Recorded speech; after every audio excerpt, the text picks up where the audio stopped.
აგვისტოს ომის დაწყებიდან 17 წელი გავიდა. 2008 წლის აგვისტოს რუსეთ-საქართველოს ომში საქართველოს თავდაცვის სამინისტროს 170 მოსამსახურე, შინაგან საქმეთა სამინისტროს 14 თანამშრომელი და 224 სამოქალაქო პირი დაიღუპა. დაჭრილ და დაშავებულ სამოქალაქო სამხედრო პირთა რაოდენობამ 2232-ს მიაღწია. მათ შორის 1045 პირი სამხედრო მოსამსახურეა. საქართველოს ტერიტორიების 20% დღემდე ოკუპირებულია. რუსეთი ყოველდღიურად მცოცავ ოკუპაციას აგრძელებს. გრძელდება მშვიდობიანი მოქალაქეების გატაცებისა და დაკავების პრაქტიკაც. რუსეთი განაგრძობს აფხაზეთისა და ცხინვალის ოკუპაციას და მილიტარიზაციას. რეგულარულად ატარებს სამხედრო წვრთნებს ქვეყნის ტერიტორიაზე და ინტენსიურად ამაგრებს საოკუპაციო ხაზს. დღეს აგვისტოს ომში დაღუპულ ქართველ მებრძოლებს მუხათგვერდის ძმათა სასაფლაოზე ოპოზიციის წარმომადგენლებმა პატივი მიაგეს. მათი თქმით, ომის დაწყების თარიღად მმართველი გუნდი 8 აგვისტოს ასახელებს, თუმცა რუსეთმა სამხედრო ინტერვენცია საქართველოში 7 აგვისტოს დაიწყო.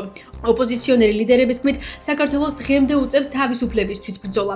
აგვისტოს ომის წლისთავთან დაკავშირებით საქართველოს დაღუპული სამხედროებისა და მშვიდობიანი მოქალაქეების პატივისცემის ნიშნად ბალტიის ქვეყნებმა განცხადებები გაავრცელეს. მათ კიდევ ერთხელ დაგმეს რუსული აგრესია და საქართველოს ტერიტორიული მთლიანობის მნიშვნელობას ხაზი გაუსვეს. ჩვენ 7 აგვისტოს ამოვდივართ, რომ ხაზი გაუსვათ, როდის დაიწყო ფართომასშტაბიანი შემოტევა, აგრესია და ამითი აღნიშნავთ უკვე ამასაც, რომ არა მარტო პატივს მივაგებთ გმირების ხსოვნას, არამედ ამასაც ხაზს უსვამთ, რომ ისტორია არ დამახინჯდეს, რომ სწორედ რუსეთმა ფართომასშტაბიანი აგრესია დაიწყო. 8 აგვისტოს ომის დაწყების ნარატივი ცნობილია როგორც რუსული ნარატივი, იმიტომ რომ ეს მათ მიერ შემოგდებული თემა იყო, ესე რომ ვთქვათ, ხელისუფლებამ რაც უნდა გააკეთოს, პირველ რიგში მეგონი მინიმუმ ის არ უნდა გააკეთოს, რომ მომავალში თვითონ აიღოს პასუხისმგებლობა ისეთი ტიპის აქციაზე, სადაც მორალური პასუხისმგებლობის აღება ყველას გაუჭირდებათ. შენ თუ დღეს გამოაცხადე, რომ ბოდის სუხთით ჩვენს მოწინააღმდეგეებს, იმიტომ რომ ჩვენ რაღაც დავაშავეთ, ჩემი აზრით გავადრო და შენ აუცილებლად მოგეთხოვება სხვადასხვა ფორმით. ვხაროთ დღეს ჩვენ აი ამდენი წელი გავიდა 2008 წლის შემდეგ და გვაქვს ვითარება, როდესაც არა მხოლოდ ტერიტორიები გვაქვს დაკარგული, არამედ დღეს შეიძლება ითქვას, რომ საქართველოში არის უკვე რუსული რეჟიმი, რომელიც აი ამ რბილი ძალით ცდილობს უკვე არა მხოლოდ 20% დაეპატრონოს, არამედ დაეპატრონოს მთელ ქვეყანას. საქართველოს თავის ტერიტორიაზე ომს ვერ დაიწყებდა, მე მგონი ეს ყოველთვის ნათელია. ომი თუ ვინმე დაიწყო ჩვენი ქვეყნის წინააღმდეგ, ეს იყო ოკუპანტი ქვეყანა რუსეთი. და სწორედ 7 აგვისტო იყო ის დღე, როდესაც რუსეთი შემოაჭრა საქართველოში. სამწუხაროდ ყოველწლიურად ამ ციფრებით მანიპულირება გრძელდება, მათ შორის ნაცმოძრაობის და მისი ფილიალების მხრიდან. იმ ფონზე, როცა დოკუმენტურად მათ შორის მათი ბელადის პრეზიდენტის ხელმოწერითაც კი არის დადასტურებული 8 აგვისტო ომის დაწყების თარიღად. დადასტურებული მათი პრეზიდენტის სააკაშვილის მხრიდან. ყველაფერსო თავი დავანებოთ იმის მერე, რომ თვითონ 8-ში გადიოდნენ და ფილმი გადაიღეს 08 და ასე შემდგომ. თარიღი არის 8 აგვისტო. უბრალოდ манипуляციას აქვს ადგილი, როგორც ყოველთვის ნაციონალური მოძრაობის მხრიდან. ამ манипуляციაში ჩართული არის ზოგიერთი უცხოური სახელმწიფო, რომელიც აქამდე ყოველთვის 8 აგვისტოს, ასე ვთქვათ, აღნიშნავდა ამ დღეს. რა არის манипуляციის მიზანი? ორი არის, ერთი რომ საზოგადოება რამენაირად აქაც გაყონ და მეორე ის რომ რაღაცნაირად გარეცხონ ნაციონალური მოძრაობის ის დანაშაულები. შეერთებული შტატების სახელმწიფო დეპარტამენტი მზია ამაღლობელისთვის 2 წლიანი პატიმრობის შეფარდებას გამოეხმაურა. სახელმწიფო დეპარტამენტის თქმით, შემაშფოთებელია, რომ საქართველოს ახლახან მიღებულ კანონმდებლობას საქართველოს მთავრობის ფაქტობრივი ან სავარაუდო კრიტიკოსების წინააღმდეგ შერჩევით იყენებს. მათივე თქმით, საქართველოს კანონმდებლობა გამოხატვის თავისუფლებასა და სამოქალაქო საზოგადოების ფუნქციონირებას ზღუდავს. პარალელურად ევროკავშირის პრესპიკერი აცხადებს, რომ ევროკავშირი ღრმა შეშფოთებას გამოთქვამს დამოუკიდებელი ხმების რეპრესირებისთვის სასამართლოს ინსტრუმენტად გამოყენებაზე. ისინი ხელისუფლებას მოუწოდებენ გაათავისუფლოს ამაღლობელი, ისევე როგორც სხვა უსამართლოდ დაკავებული პირები. მათივე თქმით, ჟურნალისტებს უნდა შეეძლოთ თავიანთი სასიცოცხლოდ მნიშვნელოვანი სამუშაოს კეთება დევნისა და უსამართლოს შეზღუდვის შიშის გარეშე. მზია ამაღლობელის საქმე ძალიან გასაგები პოლიტიკური ამბავი იყო, იმიტომ რომ სილის გაწმის გამო ადამიანის ხეს საერთოდ არ უნდა იჯდეს. და არც ქართველების გადმოსახედიდან თუ კაცური ქცევის გადმოსახედიდან მორალური თვალსაზრისით თუ კანონის თვალსაზრისით არაფერ შეაწერია ეს რაც მოხდა და ზოგადად იმედია უფრო მალე გამოვა ზეამაღლობელი ვიდრე 2 წელი ამოიწურება. მოუწოდებენ საქართველოს არალეგიტიმურ ხელისუფლებას, რომ ამ ქვეყანაში უნდა იყოს თავისუფალი და სამართლიანი სასამართლო. დღეს ჩვენ სამართლიანი სასამართლო არ გვაქვს და თუ რომელიმე ჩვენი საერთაშორისო პარტნიორი აკეთებს მოწოდებას, რომ ქართველი ხალხი იმსახურებს სამართლიან სასამართლოს, ამას ჩვენ ჩარევად ვერ შევაფასებთ ნამდვილად.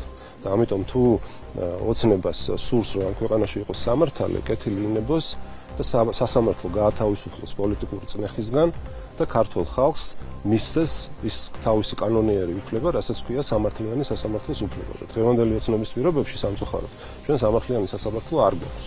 ნებისმიერი სასამართლოს გადაწყვეტილება მით უმეტეს ისეთი საჯარო ვიდეოების შემდგომ, რაც იხილა საზოგადოებამ, პოლიციაზე თავდასხმა და ასე შემდგომ, ბუნებრივად იწვევს საზოგადოებაში ასეთ გრძნობას, რომ რა თქმა უნდა, ასეთი ტიპის დანაშაულის არ უნდა დარჩეს რეაგირების გარეშე. რაც შეეხება თვითონ სასჯელის სახეს, ზომას და ასე შემდგომ, ბუნებრივია, რომ აქ არამც თუ პოლიტიკოსი არ უნდა ჩაერიოს. მით უმეტეს არ უნდა ჩაერიოს არანაირი დიპლომატი, არანაირი ელჩი. ჩვენ უკვე კარგად ვიცით, რომ ამ ქვეყნების მთელ რიგ წარმომადგენლებს გააჩნიათ არასამართლებრივი პოზიცია საქართველოსთან დამოკიდებულებაში, არამედ პოლიტიკურად ანგაჟირებული დამოკიდებულება. მათი მიზანი რა იყო? ქვეყანაში ხელისუფლების ცვლილება არაკონსტიტუციური გზით. ამ საქმიანობაში იყო ჩართული მათ შორის უამრავი ადამიანი, მათივე დაფინანსებული, რომლებმაც დაარღვიეს კანონი, დაარღვიეს კონსტიტუცია, პირდაპირ შეტევა მიიტანეს მათ შორის პოლიციელებზე, პარლამენტზე. როდესაც ამასთან დაკავშირებით სამართლებრივი პასუხისგებლობის საკითხი დადგა, ბუნებრივია, რომ მათ საკუთარი აგენტურის დახსნისათვის დაიწყეს ბრძოლა. ანალოგიური ქმედება მათ ქვეყანაში არის სასტიკად დაიჭრა. აქედან გამომდინარე, ამ პათეტიკას დაანებონ თავი. ჩვენ ეს გვინახია უკვე საქართველოს თანამედროვე ისტორიაში. გიორგი ახობაძის მიმართ თბილისის საქალაქო სასამართლოს გამამართლებელ განაჩენს პროკურატურა სააპელაციო სასამართლოში გაასარჩივრებს. პროკურატურის მიერ გავრცელებულ განცხადებაში ნათქვამია, რომ სისხლის სამართლის საქმეზე მოპოვებული მტკიცებულებები სრულად იქნა გამოკვლეული თბილისის საქალაქო სასამართლოში. მათივე თქმით, მიუხედავად ამისა, სასამართლომ არ გაიზიარა ბრალდების მხარის მიერ გამოკვლეული მტკიცებულებები ბრალდებული უდანაშაულოსნო წარდგენილ ბრალდებაში და პატიმრობიდან გაათავისუფლა. ადგილობრივი თვითმმართველობის არჩევნებამდე ორი თვე რჩება. პროცესში მონაწილეობასთან დაკავშირებით ოპოზიციაში კვლავ აზრთა სხვადასხვაობა.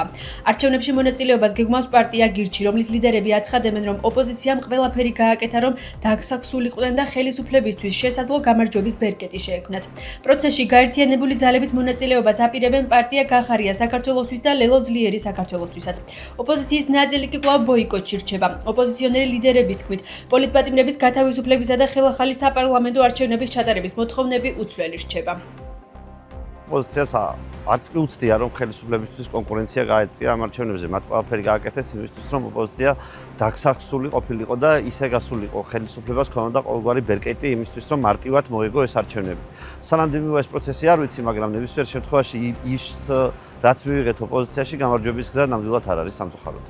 მივიღებთ მონაწილეობას ანუ ერთობლივად კოალიციურად ქართულ ოცნებასთან ერთად თვითმმართველობის არჩევნებში, სხვადასხვა მუნიციპალიტეტებში, საკრებულოებში და შესაბამისად ბუნებრივია, რომ ამ შემთხვევაში ჩვენი პოლიტიკური ორგანიზაცია იქნება წარმოდგენილი როგორც პარლამენტში ვარ წარმოდგენილი, ასევე მუნიციპალურ დონეზე საკრებულოებში. თითოეული უბნისათვის, რაიონისათვის დედაქალაქის მაჟორიტარი შერჩეული იქნება სწორედ ამ მიმართულებების გასაძლიერებლად, რომ ისინი იყვნენ მაქსიმალურად ახლოს მოსახლეობასთან, მოსახლეობის ინტერესებთან, გამოხატავდნენ მათ აზრს და იღებდნენ იმ გადაწყვეტილებას, რაც ქალაქის და მოქალაქეებისათვის არის აუცილებელი. ქართული ოცნება ხაზარაძე ფიშერის საქმეს პოლიტიკურ კორუფციად მოიაზრებს. მმართველ გუნდში აცხადებენ, რომ პარტია ლელო საქართველოსთვის ლიდერმა გადასახადები დამალა და მის მიერ ბიუჯეტში შესატანი თანხის გადაუხდელობა ტექნიკური ცნობილება არ ყოფილა. შემოსავლების სამსახურმა მოკვლევა დაიწყო მედიაში გავრცელებულ ინფორმაციაზე, რომ გერმანიის ელჩი